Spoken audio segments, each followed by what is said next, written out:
Interpellation à l'hémicycle, la politique sanitaire du gouvernement en matière de protection contre les produits nuisibles mise en cause par les députés. Le ministre de l'économie s'est expliqué sur le sujet. 11 milliards de francs CFA pour aider à l'organisation des élections générales de 2013. L'Union européenne et le Royaume de Belgique accompagnent le Mali. Sport football, les Aigles du Mali jouent dimanche contre le Rwanda au compte de la 4e journée des éliminatoires de la CAN 2014. Pour mieux préparer la rencontre, Seydou Keita et ses coéquipiers ont pris leur quartier à Kabbalah.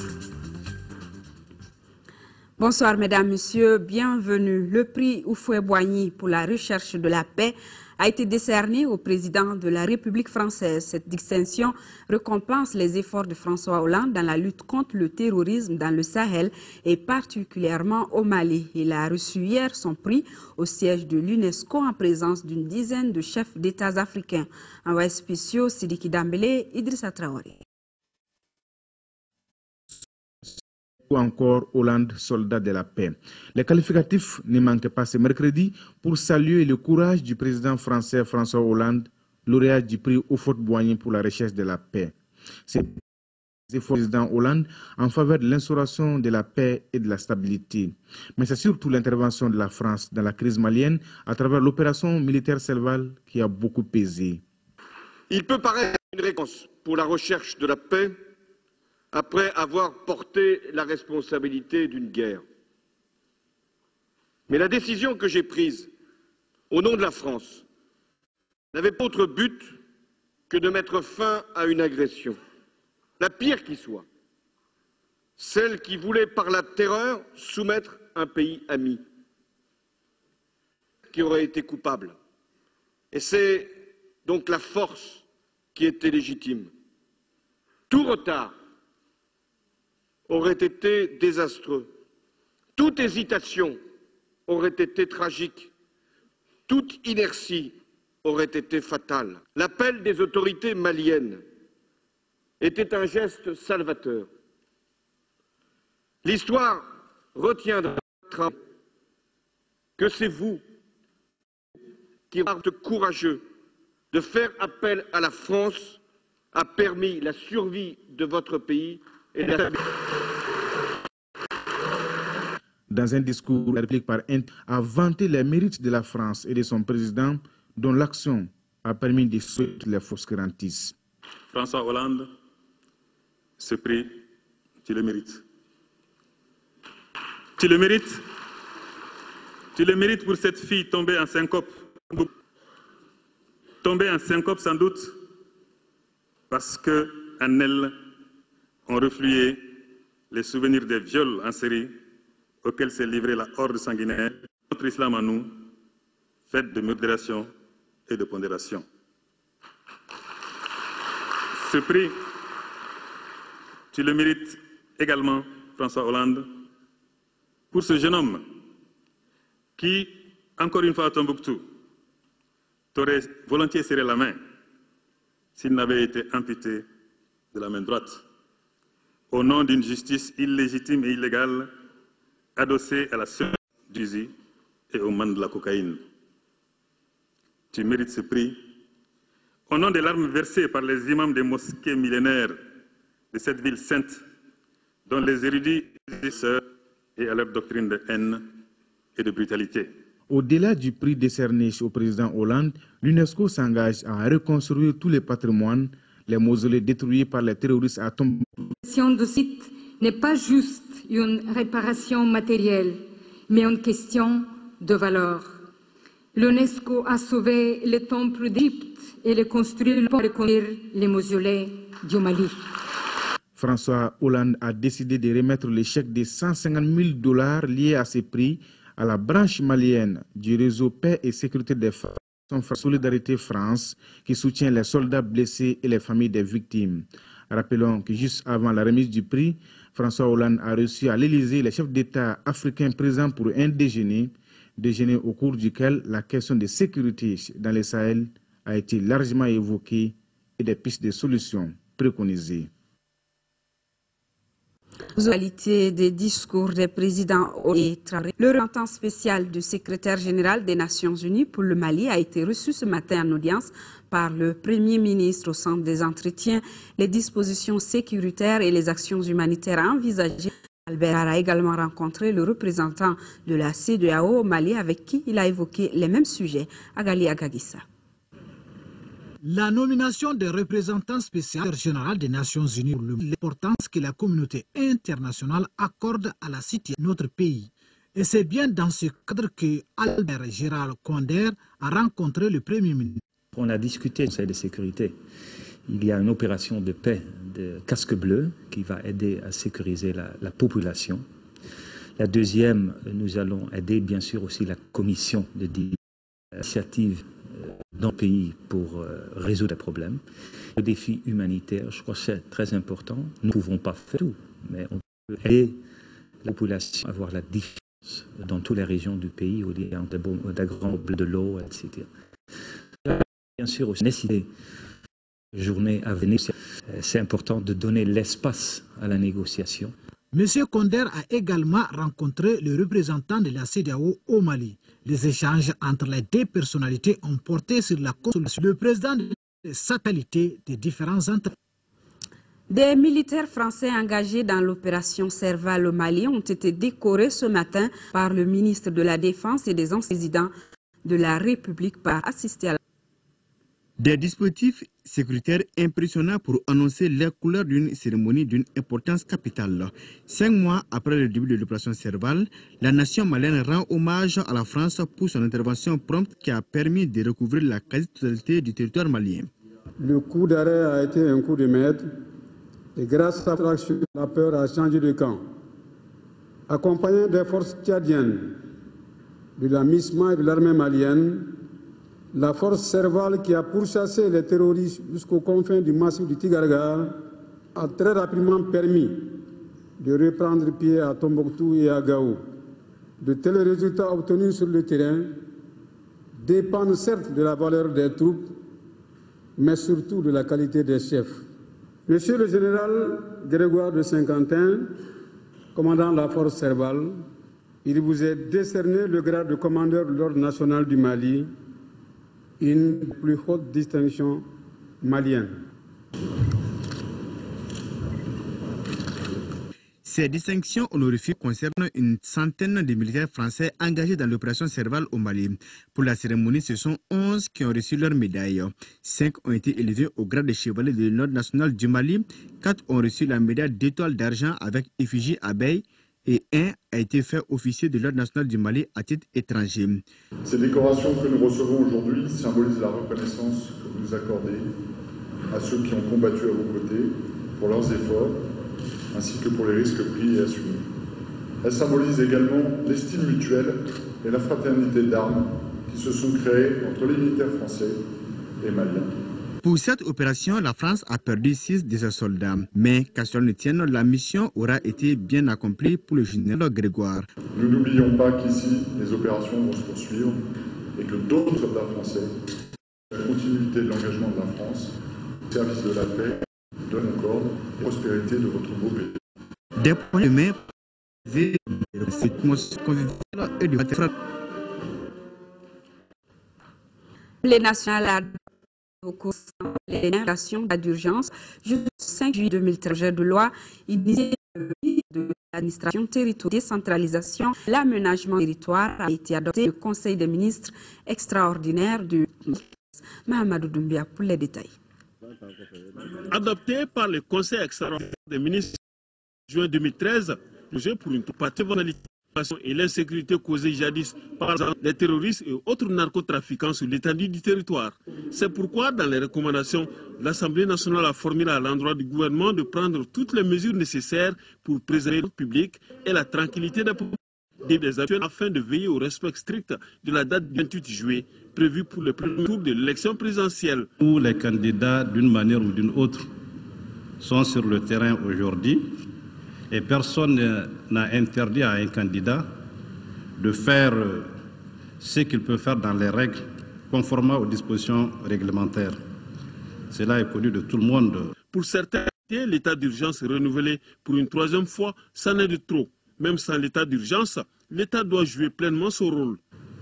Que l'État prenne ses responsabilités, ou bien même pousser cet État à obliger l'armée malienne à aller libérer Kidal, plutôt que de nous faire un état d'urgence privé de leur activité et de leur gagne-pain. Ce n'est pas le moment de faire la fête. Je pense que les concerts, les maisons culturelles, vraiment ça peut attendre. Il y a vraiment plus important. On sait que des gens ont envie, mais il y a plus important, c'est la situation de notre pays.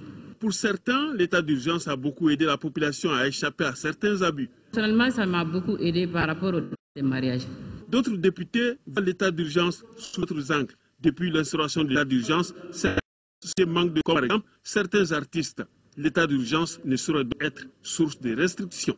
Un artiste qui vit de son art, je ne vois pas comment on va l'empêcher de produire simplement parce qu'on veut l'empêcher, parce qu'il y a état d'urgence. Mais si la manifestation peut, est-ce que ça peut aboutir à autre chose? Je crois que l'administration est dans ses droits d'empêcher la manifestation. En définitive, ce projet de loi pour la prorogation 118 voix pour, 1 contre, 2 abstentions. Et le gouverneur du district de Bamako qui informe les populations du district de la prorogation de l'état d'urgence jusqu'au 5 juillet 2013 à minuit. En conséquence, les mesures relatives à la restriction de certaines libertés restent maintenues, notamment l'interdiction des cortèges de mariage, les marches de protestation ou de soutien, les grands rassemblements de quelque nature que ce soit. Les forces de l'ordre veilleront à l'application stricte des mesures édictées. Le gouverneur du district sait pouvoir compter sur l'esprit civique des populations du district.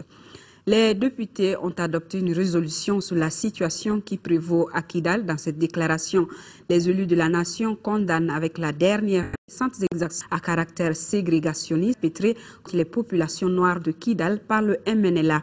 Le président de la commission de sécurité, protection civile de l'Assemblée nationale, Bounadiko, nous livre la substance de cette résolution. Ces propos ont été recueillis par Ramata. Renouvelle son engagement à soutenir la parfaite exécution de la feuille de route par le gouvernement de transition. Exhorte le gouvernement à doter le comité dialogue et réconciliation de moyens conséquents pour mener à bien sa lourde et exaltante mission de réconcilier tous les Maliens. Exhorte le conseiller spécial désigné par le président de la République par intérim à négocier avec le MLA. Invite les différentes parties, État du Mali et mouvement indépendantiste, à faciliter une issue heureuse des négociations en cours sous l'égide de l'émissaire de la CEDEAO. Condamne avec la dernière rigueur les attentats kamikazes perpétrés contre les forces étrangères et maliennes et invite au désarmement des groupes rebelles conformément aux dispositions pertinentes de la résolution 2100 du 25 avril 2013 et de la ville de Kidal par le MLA. Encourage les forces armées maliennes dans leur mission régalienne de défense de l'intégrité territoriale du pays et exige leur présence sans délai à Kidal en vue d'y imposer la paix et garantir la sécurité des paisibles populations. Félicite la communauté internationale pour la grande générosité manifestée lors de la conférence internationale pour le développement et invite les autorités maliennes à une diplomatie plus active en vue de mobiliser toutes les promesses faites au Mali. Exige la présence des autorités administratives, politiques et des forces armées maliennes à Kidal et le désarmement immédiat des conditions armées du MLA. Invite la communauté internationale à soutenir le gouvernement pour la réussite de l'organisation d'élections crédibles et transparentes sur l'ensemble du territoire national, y compris la région de Kidal, dans les délais prévus. Charge, Monsieur le Président de l'Assemblée nationale, de transmettre la présente résolution à Monsieur le Premier ministre conformément aux dispositions de son règlement intérieur. Nous restons sur place. 2 membres du gouvernement étaient interpellés par les députés. Il s'agit des ministres en charge de l'économie et de l'éducation. Le premier devait expliquer la politique du gouvernement en matière de protection des populations contre les produits nuisibles à la santé. Et le second avait pour tâche d'expliquer l'affaire relative à la nomination de 2 directeurs à la tête d'une même école à Yuwaru. Le compte rendu de Bourama Traoré. Le marché malien est-il inondé des produits chinois? Le député Oumar Bouri Touré semble en être convaincu. Éclairage de l'élu à Goundam. Les produits chinois sont sur tous les étals des petits commerçants de tous les villages du Mali. Le grand marché de Bamako est inondé de produits chinois, allant des médicaments aux jouets pour enfants. Il n'y a aucun secteur de l'économie malienne qui soit épargné par cette invasion chinoise. Cette invention chinoise, selon le député Touré, contribue à détruire le tissu économique du Mali. Ce n'est pas l'avis du ministre délégué chargé du budget Marin Passamboura, pour qui notre pays est engagé dans un libéralisme. Si nos entreprises sont là à subir les affres de la concurrence des produits chinois, ça nous empêche en quoi d'être plus inventifs, plus imaginatifs, en nous aussi d'envahir le marché chinois. Des explications qui n'ont pas convaincu le député interpellateur. L'honorable Touré revient à la charge et précise. L'économie libérale ne veut pas dire qu'on doit tuer son peuple au profit de certaines personnes. Même l'OMC, l'Organisation mondiale du commerce, recommande aux pays à économie faible de protéger leur économie. L'élu à Goundam persiste et signe. S'il est faut que le ministre chargé du budget, lequel souligne que le Mali a gagné avec l'empire du milieu. Je crois que la Chine ne vient pas pour tuer les Maliens, pour preuve, pour que le Mali soit endetté, pour que le Mali soit souverain financièrement en tout cas. La Chine lui a rétrocédé en 2001 et 2007 un montant de 50 milliards de dettes qu'elle a annulées. La deuxième séance orale de gestion au mix supérieur et de la chasse scientifique. Il s'agit d'une affaire relative à la nomination du directeur à la tête d'une école fondamentale à Yuwaru. Sédou Sidibé, nommé à ce poste, a été relevé une semaine après sa nomination, remplacé par Issa Traoré. Le ministre en charge de l'élection est donc interpellé par le député Amadou Sidibé.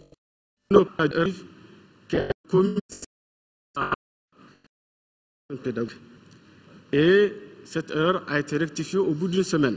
Le député élu à Yuwaru dit ne pas être convaincu par les explications données par le ministre Messoud Ould Mohamed Laye.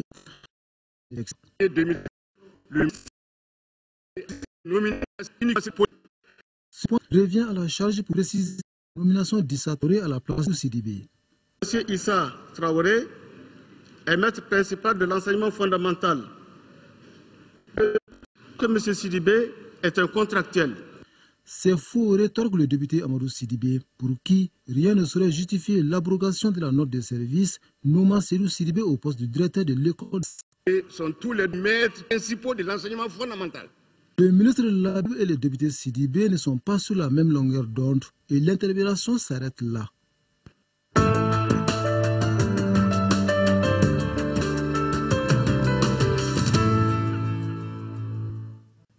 L'Union européenne et le Royaume de Belgique accompagnent le Mali dans la réussite de l'organisation des élections générales de 2021. À cette fin, par cette convention, il sera mis à la disposition du Mali 11 milliards de francs CFA. Abdrahman Meiga pour les détails.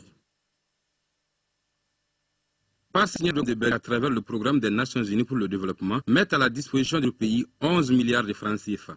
Cette contribution est destinée à accompagner le gouvernement de transition à l'organisation des élections générales 2020. Important et primordial comme étape de montrer que cet effort qu'on a fait, l'invasion au pays a retourné à la démocratie. Étape clé qui montre aussi à tous ceux qui sont intervenus qu'ils avaient raison d'intervenir. Pour l'organisation de cette dite élection, la Commission a signé il y a de cela 2 mois avec le ministère de l'administration territoriale, de la décentralisation et de l'aménagement du territoire une convention de 2 millions d'euros.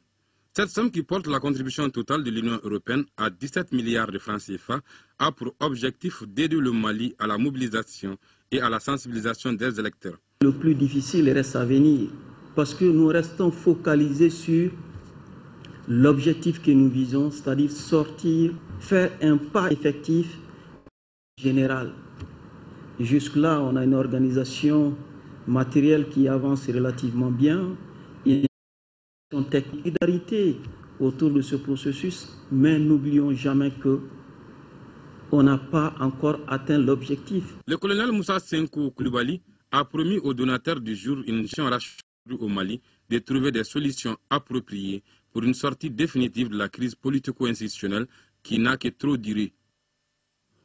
En deuxième région, les travaux d'établissement des gouverneur Alaï Tessougué a...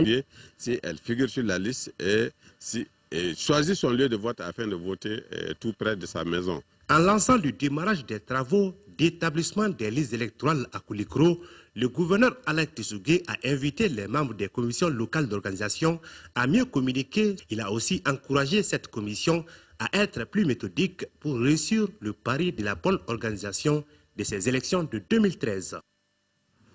Démarrage également à Ségou des travaux de la commission administrative d'établissement des listes électorales. Le gouverneur de la région s'est rendu dans les centres de Sébougou et Pelengana. Honoré Tchenou, compte rendu. Voir de près l'état de démarrage des travaux des différentes commissions administratives d'établissement des listes électorales biométriques 2013 des communes de Ségou, Sébougou et Pelengana, tel était l'objectif de la visite du gouverneur de la région de Ségou dans ces trois communes.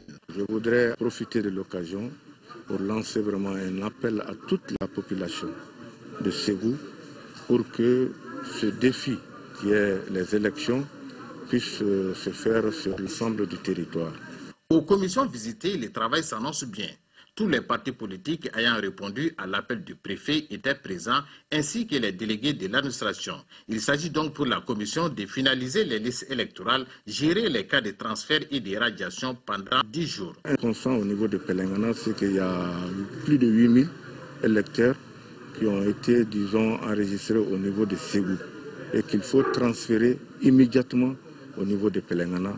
Et donc la prise en charge de ces 8000 et quelques électeurs aussi, nous sommes là-dessus et nous avons constaté tout de suite ici à Pelengana que ce travail est en train de se faire. Maintenant, au niveau de Sébougou, on a constaté que les uns et les autres commencent à venir.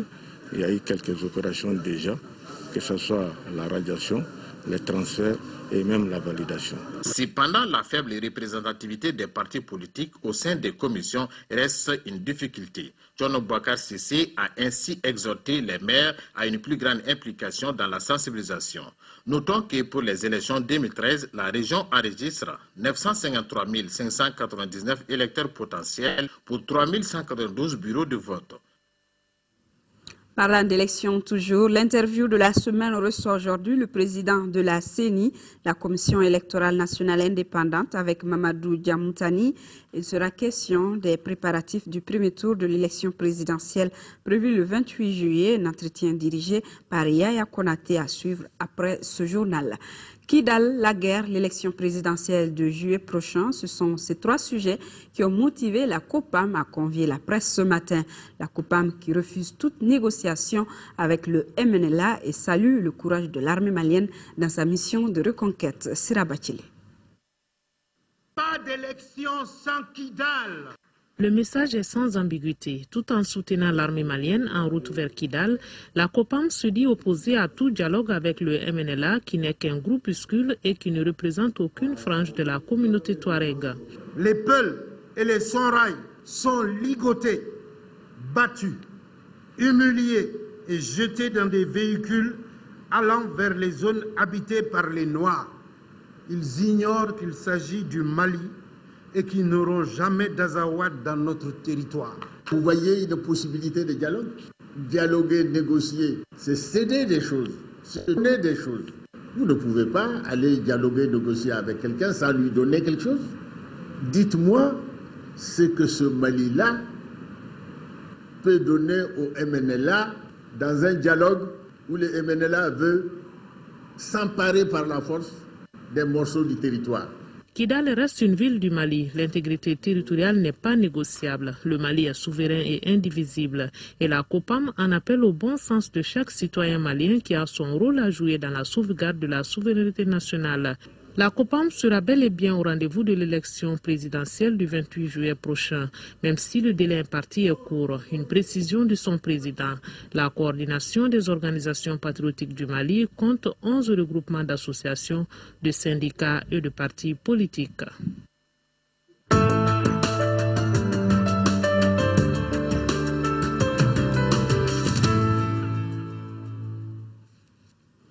Une rencontre internationale sur le dialogue et la réconciliation a démarré à Bamako ce matin, organisée par l'Organisation internationale de la francophonie en partenariat avec la Commission Dialogue et Réconciliation CDR. Elle permettra de renforcer les capacités d'intervention des membres de la dite commission. Fatmata Kone. Les membres de la Commission Dialogue et Réconciliation échangent avec leurs pairs de l'Organisation internationale de la francophonie. Il s'agit des pays qui ont en partage le français et leurs partenaires. Le rendez-vous de Bamako traite de 4 thèmes, dont la phase préparatoire du dialogue et de la réconciliation, l'organisation des investigations et la conduite des audiences. Cet exercice permettra de renforcer les capacités d'intervention des participants. Je suis persuadé que durant ces 2 journées d'échange avec d'éminentes personnalités ici présentes, les membres de la Commission Dialogue et Réconciliation saisiront cette opportunité de mieux connaître les expériences des autres afin d'en tirer les meilleures leçons et de maximiser les champs de réussite de leur mission. La rencontre se veut un véritable espace de partage d'expériences en vue de mieux faire connaître les acquis des commissions dialogue de l'OIF. L'OIF est donc à vos côtés pour vous permettre de réussir. L'OIF, nous sommes à l'issue du dialogue et de l'écoute. Pour cela, nous avons réuni les meilleurs experts des questions de dialogue et de réconciliation. Ils ont tous, dans leur domaine de compétences, des expériences riche à vous faire partager. Le mandat des commissions dialogue et réconciliation sera également abordé au cours de cette rencontre. Les assurés de l'EPS peuvent désormais bénéficier des prestations de l'assurance maladie obligatoire AMO au niveau des centres médicaux interentreprises sur toute l'étendue du territoire national. C'est la substance de la convention spécifique matin entre la Caisse nationale d'assurance maladie CANAM et l'Institut national de prévoyance sociale l'INPS. Mamari Kone, compte rendu. Avec environ 150 000 consultations par an, les centres médicaux interentreprises de l'INPS jouent une place importante dans la pyramide sanitaire de notre pays. Cette signature de convention spécifique par les directeurs des 2 organismes gestionnaires délégués de l'assurance maladie obligatoire, à savoir la Caisse nationale d'assurance maladie CANAM et l'Institut national de prévoyance sociale, devrait permettre d'améliorer l'accès des assurés à des soins de santé. L'objet de cette convention, c'est simplement de permettre de rétablir l'équité. Les CMI travaillent, elles fournissent des prestations, elles ont des coûts. L'assurance maladie, la Caisse nationale d'assurance maladie, qui est l'organe gestionnaire de la protection, doit des prestations faites. Ceci au l'avantage de permettre aux travailleurs qui sont affiliés et qui ont déjà pris l'habitude depuis décennies de continuer de bénéficier de ces prestations sans perturber leur environnement et sans perturber la proximité qu'ils ont et l'accès de facilité au niveau de ces CMI. Cette signature de permettrait également des voies sociales de faire face à ces missions et les investissements. Même ce mécanisme pourra aussi se consacrer à sa mission, qui est celle de veiller aujourd'hui aux prestations de vieillesse, de maladie, devront, comme je l'ai dit tout à l'heure, être pris en charge ailleurs. À ce jour, on dénombre 14 centres médicaux interentreprises, 3 maternels et infantiles et un centre dentaire. 56 similaires existent déjà entre la CANAM et les cliniques privées. Après la lecture de la convention, les 3 membres du gouvernement ont visité les centres médicaux. 1600. Le de la promotion de la femme bénéficiaire de l'appui de ONU Femmes, ce programme 2012-2015 portera sur l'assistance aux victimes des exactions des événements de orienteront des génératrices de revenus. Le compte rendu depuis Gao de Drissa Kone, Daouda Zoumana Traoré et Djibril Bagayoko. C'est sous un climat caniculaire que la ministre de la Famille de la au Mali, où près de 80 enfants sont pris en charge. Ces enfants, dont l'âge varie entre 3 et 6 ans, sont tous issus de familles démunies, a dit sa promotrice Kouma Hachimi au cours de son exposé. Détruit en 2010 et les bâtiments de la direction de la promotion de la femme, de la famille et de l'enfant. Depuis notre entrée dans la ville de Gao, nous avons constaté la désolation, nous avons des populations qui y vivent depuis plus d'1 an. Alouata Ishata Sahi a exhorté les femmes à plus de courage pour une sortie de crise. Pour ce faire, elle a appelé les travailleurs de la direction régionale de la femme et de l'enfant à rejoindre leur poste pour accompagner ces braves dames dans la réussite des élections. Maintenant, je pense qu'on va laisser la désolation, nous mettre au travail. Et c'est la raison pour les encourager à retourner à Gao et voir quelles sont les voies et moyens pour reconstruire tout ce qui a été détruit. La ministre rassure les édifices endommagés, bien sûr, après l'élection présidentielle. 8e session du comité de coordination et de suivi des programmes de sécurité alimentaire ou d'action alimentaire au Mali, la validation du plan de réponse aux difficultés alimentaires et l'adoption du budget et plan d'opération 2013. Nando Dambélé. La 8e réunion du comité alimentaire se tient dans un contexte particulièrement difficile pour la sécurité alimentaire dans notre pays, notamment dans les régions du Nord, ce qui nécessite une forte mobilisation des partenaires techniques et financiers. Les sont mobilisés pour apporter une assistance alimentaire aux personnes vulnérables des régions du Nord, ainsi qu'aux personnes déplacées et leurs familles d'accueil. La situation de 2011-2012 a amené le système d'alerte précoce à élaborer une nouvelle stratégie bien adaptée, soutenue par le projet de plan de réponse aux difficultés alimentaires. Décliné en 14 points, ce plan développe toute la nouvelle stratégie pour faire face aux difficultés. Impérieux et nécessaire de reconstituer ces outils précieux pour assurer la pérennité et l'efficacité du dispositif de sécurité alimentaire, qui est cité en exemple dans toute l'Afrique entière. Au cours de leurs travaux, les participants à cette 8e réunion vont entre autres mener la réflexion autour de la situation alimentaire définitive du pays à l'issue du plan de réponse aux difficultés alimentaires et du plan et budget 2013.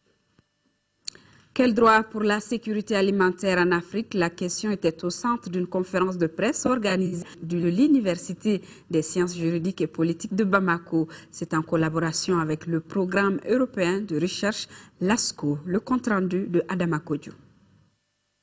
Je pense qu'il y a souvent des aliments qui manquent. Nous devons avoir beaucoup d'aliments au Mali. S'il y a beaucoup d'aliments au Mali, il n'y aura pas de difficultés. Je veux le riz, l'arachide. Trouver des voies et moyens pour assurer la sécurité alimentaire au Mali. C'est l'objet de cette conférence débat dont le thème est « Quel droit pour la sécurité alimentaire en Afrique ?» La sécurité alimentaire à l'épreuve de la biopiraterie des ressources naturelles africaines. C'est l'idée développée par le premier conférencier. Nous pensons que par le droit, il suffit de mettre une disposition dans la loi ou dans les conventions pour que l'investisseur qui produit sur la terre malienne, une terre très fertile, on le sait, puisse écouler une partie de sa production sur les marchés maliens. C'est une solution juridique qui est très efficace. La sécurité alimentaire et le droit à l'alimentation à l'épreuve des investissements internationaux en Afrique de l'Ouest. C'est le sous-thème abordé par le deuxième conférencier. Pour ce dernier, les règles juridiques au Mali favorisent l'investissement dans les cultures industrielles au détriment de la production alimentaire. L'adaptation des règles juridiques, économiques et sociales aux réalités locales. C'est ça, toutes les solutions que nous allons proposer. La rencontre est initiée par le programme européen de recherche LASCO en collaboration avec la faculté de droit privé de Bamako et l'école nationale d'administration du Mali. Le problème de sécurité alimentaire se pose avec acuité en Afrique en général et au Mali en particulier. Avec ce genre de conférences dans le milieu scolaire, c'est un début de solution à la problématique qui est amorcée. Ouverture ce matin à l'Assemblée permanente des chambres de métiers du Mali des 11e et 12e Assemblées générales. L'ouverture a été présidée par le ministre de la Culture représentant son collègue de l'artisanat et du tourisme, Isaac Thienou, compte rendu. Ce rendez-vous de l'Assemblée permanente des chambres de métiers du Mali regroupe les représentants de l'intérieur et les chambres amies. Il s'agit pour ces artisans de passer en revue les activités passées et se projeter vers l'avenir. Pour ces 2 jours que nous allons passer ensemble, profitons pour évaluer sans complaisance et diagnostiquer avec justesse quelles ont été nos insuffisances, les causes de nos défaillances, comment y remédier à l'avenir, quelles sont nos réussites et comment les amplifier à l'avenir, quelles sont nos ambitions pour l'avenir. Voilà le questionnement qui doit en permanence être le nôtre à la fin de la mandature 2007-2012 et au moment où s'annoncent les prochaines échéances pour le renouvellement du réseau des chambres, des métiers et de la PCM. Les temps sont durs pour l'artisanat avec la crise qui traverse le Mali depuis 2012. Le ministre de la Culture, qui préside la cérémonie, a invité les participants à un diagnostic approfondi pour un futur radieux. Il s'agira pour vous de tirer les enseignements et de proposer des solutions conséquentes pour l'avenir. Pour ce faire, il vous appartiendra d'être plus clairvoyant, de faire preuve d'initiative et de créativité pour répondre aux multiples attentes de vos ressortissants. Les entreprises artisanales de notre pays ont aujourd'hui plus que jamais besoin d'un accompagnement effectif pour le redémarrage de leurs activités. Le ministère de l'Artisanat et du Tourisme reste attentif à toutes vos sollicitudes et vous assure de cet accompagnement et de celui des plus hautes autorités de notre pays. La session qui dure 48 heures est un cadre idéal d'échange fructueux pour un nouveau départ d'un monde de l'artisanat qui est une autre arme pour le redressement de l'économie de l'artisanat. Assemblée générale extraordinaire du Conseil national du bureau de placement payant et entreprise de travail temporaire de Mali. Le renouvellement du bureau, la rélecture des textes et règlements étaient à l'ordre du jour. Les détails avec Fatoumata Kone. Ils étaient près d'une 50aine d'entrepreneurs chargés du placement dans le domaine de l'emploi et de la gestion des ressources humaines à participer à cette Assemblée générale extraordinaire. C'est pour échanger sur la vision de leur regroupement. Occasion pour les entrepreneurs du CONABEM d'aborder les réalisations faites par le bureau sortant. Un bilan jugé satisfaisant. Le marché de l'emploi est un marché très conflictuel avec beaucoup de concurrence. Il va falloir mettre de l'ordre dans cette maison. Nous avons essayé de mettre une dynamique en place, nous avons essayé de mettre un système de bonne gouvernance en place. Au menu de cette Assemblée générale, le renouvellement du bureau. Il a aussi été question de la révision du statut règlement. Un bureau de 12 personnes a été mis en place. Ce nouveau bureau s'est fixé des objectifs précis. Nous allons faire beaucoup de formations, beaucoup de séances de perfectionnement à l'endroit de nos agents et mettre beaucoup plus l'accent sur la communication. C'est de faire en sorte que les membres de la corporation soient des professionnels. L'organisation de ces assemblées générales extraordinaires est la preuve tangible que le CONABEM est une organisation fêtière qui est non seulement en quête perpétuelle de perfectionnement, mais est aussi à l'avant-garde de la bonne gouvernance qu'exige toute organisation qui rime avec le progrès. Pour l'atteinte de ces objectifs, les membres du bureau souhaitent l'accompagnement sans faille des partenaires de l'emploi et de la formation professionnelle. Actualité sportive du football, les Aigles du Mali jouent dimanche contre les Amavubi du Rwanda au compte de la 4e journée des éliminatoires de la CAN 2014. Ils ont pris leur quartier à Kabala pour mieux préparer la rencontre. Seydou Keita et ses coéquipiers entendent gagner les 2 matchs de Bamako pour mieux conforter leur position dans le groupe. Khalifa Namatraoré. Après une première phase en France ponctuée par un match amical face à une sélection de la Bretagne, les Aigles sous la houlette de Amadou Pati Diallo peaufinent les derniers réglages à Kabala. L'atmosphère y est bon enfant et le groupe n'est nullement perturbé par l'affaire Patrice Carteron. C'est vrai qu'on a été surpris, moi en premier, mais bon, vous savez, c'est... Les Mali va toujours continuer. C'est vrai que c'est toujours difficile quand il y a un entraîneur qui part à 2 semaines de 2 matchs importants. Mais on fait quoi? On baisse les bras? Non, on va continuer à jouer et on va continuer à gagner. On fera le maximum pour gagner pour notre pays.